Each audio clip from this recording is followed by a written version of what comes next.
what I'm trying to do as a teacher is to really point you toward very specific experience. Okay? I'm not here trying to fill your head up with information. I'm trying to pull the drain plug on your head and drain all the information out. Okay? You need understanding so that you can realize that you don't need understanding, if that makes sense.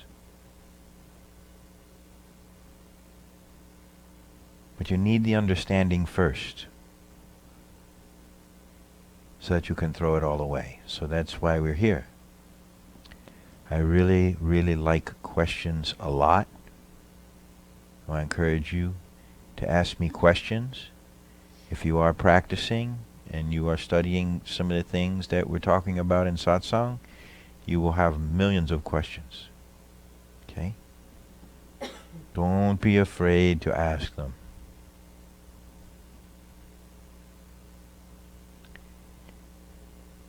There's an interesting thing that I'm noticing as I'm working with students, that many of us have done lots and lots of work, studied lots of different things, and yet no matter how much we learn, we still kind of end up in a very similar place a lot of the time. Every time that we think we have it figured out and now I'm in a good place and you think you've kind of put it behind you, something come and you're right back there. Or maybe nothing come. Maybe you wake up and poof, there it is. You know? For no apparent reason.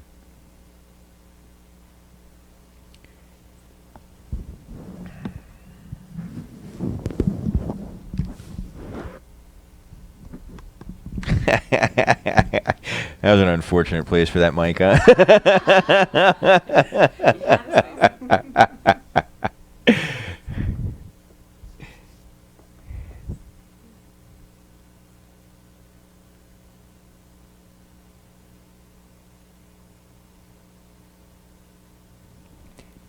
You know, there's dealing with mind on the level of mind. And that's basically what psychology does. And that's not really to poo-poo psychology. Lots of benefits to psychology, particularly how predictable our behavior is. I think psychology does a wonderful job of just seeing how we're all behave in very similar ways. But that will only get you so far. And it will get you somehow comfortable in your discomfort, you know? In Satsang, we go beyond all that. Go beyond all the discomfort.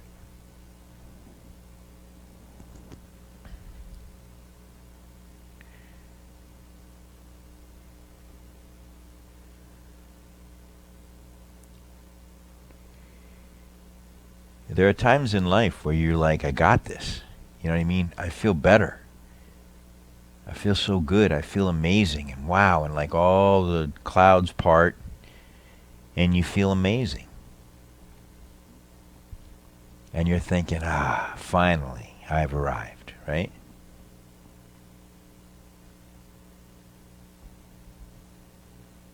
But then something happens inside. Something shifts inside. And what happens is that when you're experiencing that very clear, beautiful place where you think you've had it all figured out and you're just like, yes, this is it.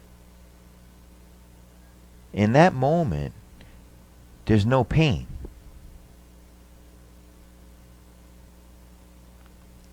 But then somehow, pain comes back. Pain comes back. Negative thoughts come back. Negative thoughts feed the pain. Pain feeds negative thoughts. And no matter how much you know, no matter how many satsangs you come to, no matter how many books you've read, no matter how many therapists you've seen, you're right back in the shit. And you're thinking, when am I going to figure this out? You'll spend your whole life figuring out. This is not a figuring out. We have a saying at the Peaceful Mind Center, you figured it out once you figure out that there's nothing to figure out.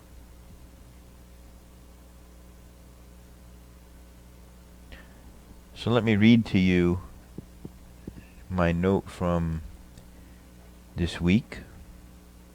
Then we'll start the conversation there.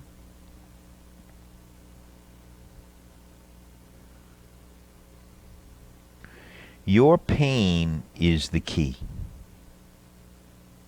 You don't fear what will happen in life.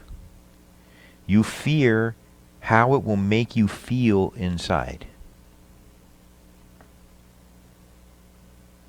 So let's stop there. Because I want to always work on the fine minutia of that. It's not what happens outside that's really the problem, right? It's how you feel inside that's the problem. Do you see this? You know, we can feel really, really, ridiculously terrible inside. Is it just me? And it's pretty amazing how terrible we can feel.